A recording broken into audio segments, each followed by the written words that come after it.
안녕하세요. 캔들피그와 김하백의 나불대화 시간입니다. 대략 일주일 전에 미 연준 의장 파월이 기준금리를 좀 더 빨리 올리는 편이 나았을 수 있다는, 사실상 인플레이션 대응이 늦었다는 그런 인정을 하는 발언을 하면서 관심을 끌었었는데요. 서브프라임 당시에 연준 의장이었던 벤 버닝키가 며칠 전에 지금 연준을 향해서 이런 말을 했습니다. 연준이 시기를 놓치면서 물가 잡는 데 실패하고 스태그플레이션 가능성만 더 키워버렸다고 이렇게 직격탄을 날려버렸는데요. 기억하시겠지만 21년 초부터 저희도 물가 상황이 심각해서 금리 인상 빨라질 수 있다고 계속 이야기를 하다가 시청자들한테 설레발 친다고 1년 내내 욕을 먹었었는데, 그러길래 금리 인상 해야 할 때 했었으면 물가도 잡고 저희도 불필요하게 욕도 안 먹고 얼마나 좋았겠습니까? 장난이고요.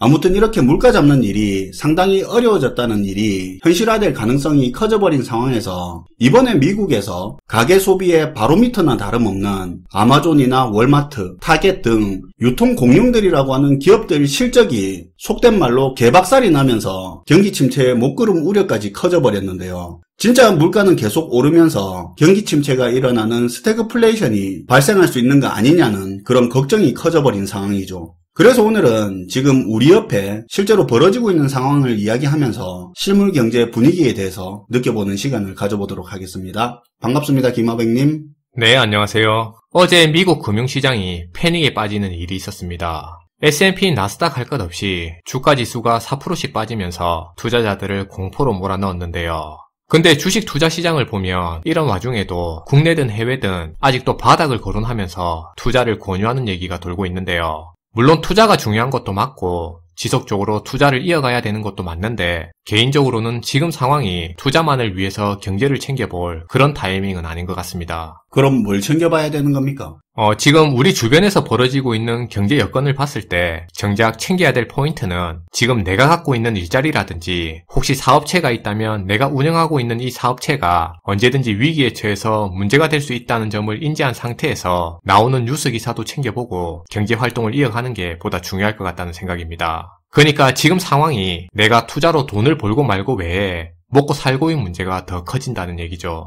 그런 의미에서 오늘 내용은 지금 국제적으로 실물 경제에서 어떤 일이 벌어지고 있는지를 소개해 볼 예정인데요. 제가 소개하는 과정에서 굳이 심각하다 이런 얘기는 안 할 거니까 시청자분들이 데이터를 직접 보고 지금 우리 경제가 어떤 여건에 처해 있는지를 같이 이해해 볼 수 있는 시간이 됐으면 좋을 것 같습니다. 지금까지 우려라는 표현을 쓰던 뉴스 타이틀이 현실화, 가시화 이렇게 많이 바뀌고 있다는 느낌도 들던데 어떤 내용입니까? 네. 먼저 어제 미국의 주식시장이 큰 폭의 하락을 맞았다고 얘기했습니다. 이유는 앞에서도 얘기한 것처럼 대형 소매기업들의 실적이 생각보다 워낙 나쁘게 나오다 보니까 문제가 된 건데요. 소매기업들의 실적이 전반적으로 나빠졌다는 말은 사람들의 소비에 문제가 생겼다는 의미인데, 혹시 최근 겪고 있는 물가 부담 때문에 사람들이 소비를 자제하게 된 게 아니냐는 그런 경기 침체 우려가 다시 부각되게 된 겁니다. 화면의 자료를 보시면 지금 미국 사람들의 개인 저축률을 확인할 수 있는데요. 통장에 돈 들어가 있는 거네요. 네. 사실 코로나 당시만 하더라도 실제 정부에서 나오는 각종 지원금도 있었고 보상금에 기타 수당 등등 해서 각 개인들한테 정책 자금이 직접적으로 지원되다 보니까 당시 저축률도 올라가고 가계가 금전적으로 여유가 있었던 상황이었습니다. 이거 저축률이라고 하니까 일부러 적금 넣고 하는 것만 이야기하는 그런 느낌이 드는데, 통장에 현찰 넣어놓은 거 생각하면 편하죠.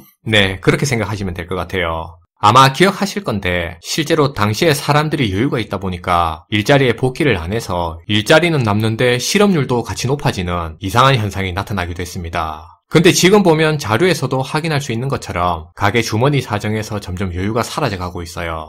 다 쓴 거네요. 소비를 했든 투자를 했든. 그렇죠. 실제로 최근에 발표되는 통계 자료를 봐도 사람들이 당장 먹어야 되는 식음료에는 소비를 하고 있는데 TV 같은 전자제품이라든지 의류나 다른 데는 소비를 줄이고 있다는 발표도 나오고 있습니다. 근데 여기서 잠깐 생각해야 될 게, 지금 가계 여유가 사라져가고 있다고 했는데 금리 인상은 이제 시작 단계고요. 시장에서 돈을 마르게 하는 양적 긴축도 아직 시작조차 안 한 상태라는 게 중요한 포인트입니다. 긴축은 6월부터 한다고 했고 금리 인상의 여파는 아직 시장에 다 반영된 것도 아니죠. 네. 그리고 최근에 물가 문제가 가중되다 보니까 물가 상승에 아무래도 대응력이 떨어지는 소득이 낮은 저개발국들이 연쇄적인 경제 위기를 맞고 있는데요. 문제는 경제 위기를 넘어 일부 국가들 같은 경우에는 기초적인 사회 질서까지도 무너지는 모습이 나타나고 있다는 겁니다. 스리랑카 같은 경우는 이번에 사상 최악의 경제난을 겪으면서 건국 이래 첫 디폴트 선언을 했고 IMF 구제금융을 받기로 했죠. 아르헨티나도 지금 난린데요. 사람들이 월급 올려주고 일자리 만들어달라고 이대로는 도저히 못 살겠다고 대규모 반정부 시위가 터져서 지금 나라 전체가 뒤집어진 상황입니다. 레바논도 식품 가격이 계속 오르다 보니까 시민들이 못 견디고 시위를 벌이고 있는 상황이죠. 이렇게 지금 저소득 개도국부터 사회 혼란이 커져가고 있어요. 이런 걸 사실 신호라고 봐야 되겠죠. 네. 이게 취약한 국가부터 시작해서 순서대로 상위 국가로 올라가면서 세계적인 위기로 전이될 수 있는 그런 상황이 펼쳐질 수 있는 겁니다. 그렇다고 선진국이라고 당장 안전한 상황도 아닌데요. 화면의 그래프에서도 보이는 것처럼 미국은 물론이고 이번에 영국 같은 경우에도 소비자 물가가 9%까지 올라서 40년 만에 최고치를 기록했고요. 유로존도 물가가 7.4%나 올라서 역대 최고치를 기록하고 있는데요. EU 집행위원회에서는 올해 유로존 경제성장률 전망치를 기존 4%에서 2.7%까지 대폭 낮췄고요. 인플레이션 전망은 기존 3.5%에서 6.1%로 대폭 상향 조정해서 발표했습니다. 그만큼 지금 전 세계가 경제성장 동력은 떨어지고 있는데 물가만 계속 치솟고 있다는 얘기죠. 야, 이거 진짜 말 그대로 물가는 계속 오르고 경기는 침체되는 방향으로 가고 있는 거네요. 네. 그리고 세계의 공장 역할과 소비 역할을 하던 그런 중국은 경제성장 전망치가 4%까지 떨어져서 성장 잠재력이 무너져 가고 있는데요. 이전 영상에서 중국 같은 경우는 세계의 긴축 흐름과는 다르게 금리 인하 정책을 펼치고 있다고 했잖아요. 그랬었죠. 근데 이런 금리 인하에도 불구하고 지금 주택 가격 지수가 8개월 연속해서 떨어져서 주택 시장이 침체되고 있습니다. 이게 중국 경제에서 의미하는 바가 큰 게 중국 같은 경우는 부동산 관련 산업 비중이 30%가량으로 높고 지방정부 세수도 부동산 시장 의존도가 매우 높기 때문에 주택 시장이 무너지게 되면 이게 지방정부 경제랑 직결되는 문제가 있어서 굉장히 심각해질 수 있는 거죠. 그리고 이 주택 문제는 사실 지금 미국도 겪고 있는 문제인데요. 화면의 자료를 같이 참고하시면 도움될 것 같은데요. 자료는 미국의 30년 주택담보대출의 이자율을 보여주고 있는 그래프인데 지금 이 이자율을 보면 엄청나게 많이 올라와 있다는 걸 확인할 수 있습니다. 기존보다 상당히 많이 올라와 있네요. 네, 그 부분을 확인할 수 있어요. 그만큼 지금 대출 부담이 커지고 있다는 얘긴데요. 이러다 보니 지금 미국 사람들이 신규 주택 구입에 대해서 부담을 느끼게 되고요. 주택 구입 의사가 줄어들게 되는 거죠. 화면에 주택 구매 지수를 통해 확인할 수 있는 내용인데 이런 자료를 보면 아마 미국의 주택 시장이 향후 추세적으로 떨어질 가능성이 상당히 높다고 볼 수 있을 것 같습니다. 그리고 경제 뉴스에 밝으신 분들은 아시겠지만 지금 밀 공급 위기로 세계적인 식량 대란 문제가 현실화되어 가고 있어요. 이건 뭐 지금 당장 어떻게 안 되는 시간 정해진 폭탄이죠. 네,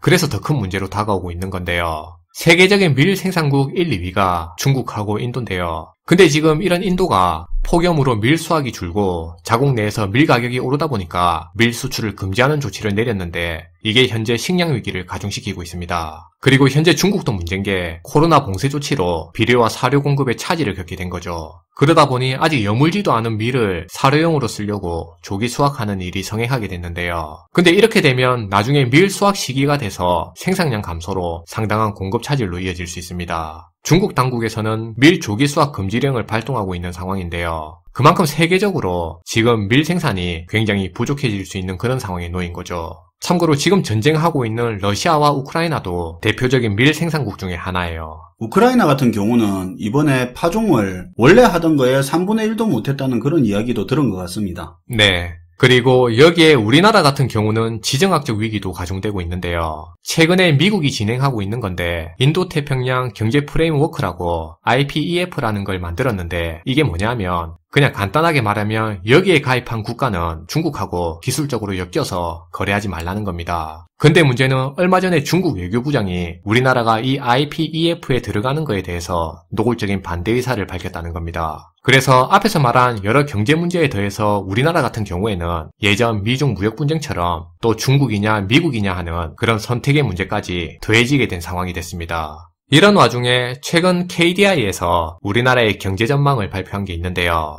작년 11월에 전망할 때는 올해 경제 성장률 3%에 물가 상승률은 1.7%로 봤습니다. 근데 이번에 경제 전망을 수정했는데요. 경제 성장률은 2.8%로 기존 전망보다 낮췄고요. 물가 상승률은 4.2%로 기존 전망 1.7%보다 대폭적으로 더 올려서 발표했습니다. 이거 듣고 보니까 지금 주식창 보면서 무슨 종목이 바닥이다, 어디가 오른다 이런 거 챙겨볼 그런 상황이 아니네요. 그쵸. 캔들피그님이 말씀 잘 해주셨는데요. 물론 투자가 중요한 것도 맞고 투자를 지속해야 되는 것도 맞는데, 근데 앞의 내용을 통해서 느꼈듯이 지금 우리가 맞이하고 있는 이 현실을 보면 오로지 투자 관점에서만 볼 그런 문제는 아니라는 생각이고요. 개인적으로는 지금 상황에서는 우리가 하나를 더 얻는 데 집중하기보다는 지금 내가 가진 하나라도 잃지 않는 투자를 하는 게 더 필요해 보인다는 생각입니다. 네, 오늘도 잘 들었습니다, 김하백님. 네, 감사합니다. 요즘 세이프티 랜딩이라는 말이 갑자기 많이 쓰이고 있는데요.